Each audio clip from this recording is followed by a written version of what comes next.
Okay, so here's more evidence to support that maybe we might have actually figured out what Risen, the side evolution that we were talking about before in Gen 1's prototype, might have actually been an earlier form of. Now, okay, now there are these Japanese comics that were working around 1977 and all the way until now, but they do video game things, and they worked with Nintendo right around 1996 and 1997, and they actually posted a couple things that weren't official, but they kind of marked the idea that they had the concept, but they wouldn't utilize until later on. Like, hatching Pokemon eggs wasn't until Gen 2, but maybe they were thinking around Gen 1-ish. So they had the idea, but they didn't program it. So here's what's really interesting. Well, they stated before that Nidoran male and female actually could give birth to like they kind of had like a fan artwork post of them like their eggs were hatching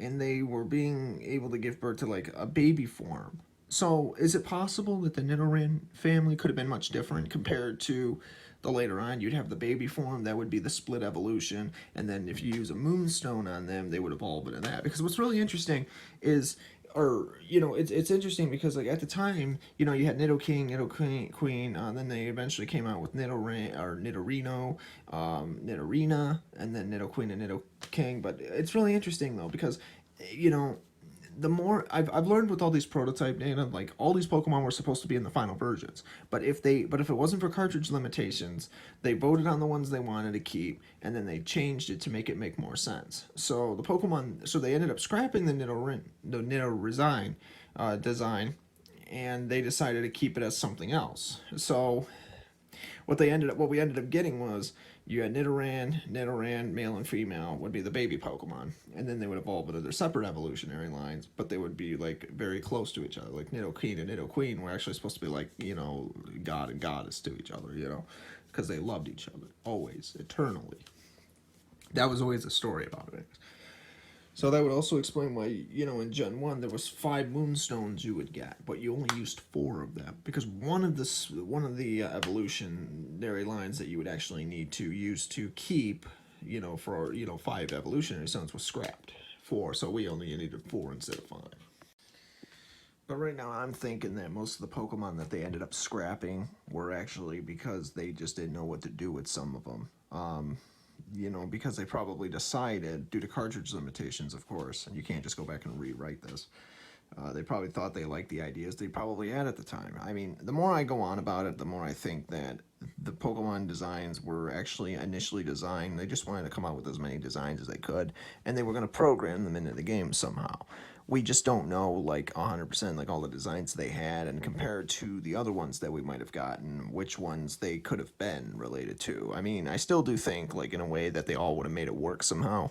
Maybe as far as the Nido family, they would have had, they could evolve that into, like, a side evolution, but then, like, you could still have, like, Nidorino, Nidoran, if you didn't give it if you didn't get a moonstone to it, or if you decided to evolve them into Nidoran or Nidorina, you would actually be able to evolve them with another moonstone, get a Nidoking, Nidoqueen, something like that.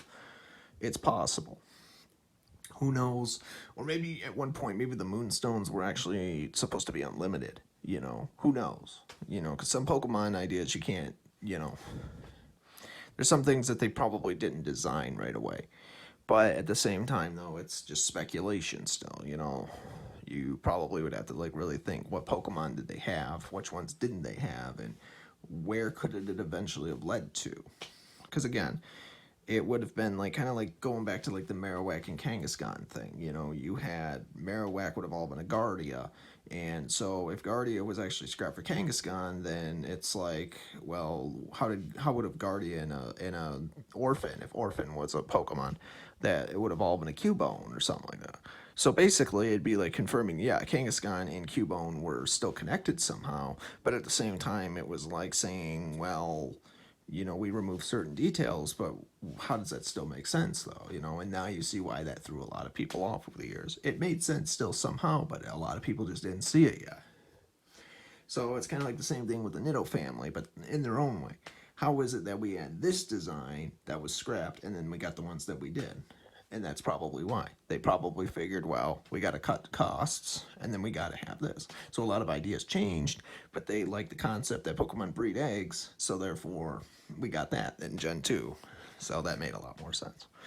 So they scrapped certain things, and they kept certain ideas. So that's what I'm thinking. But again, if I find any more information, I'll make a video about it.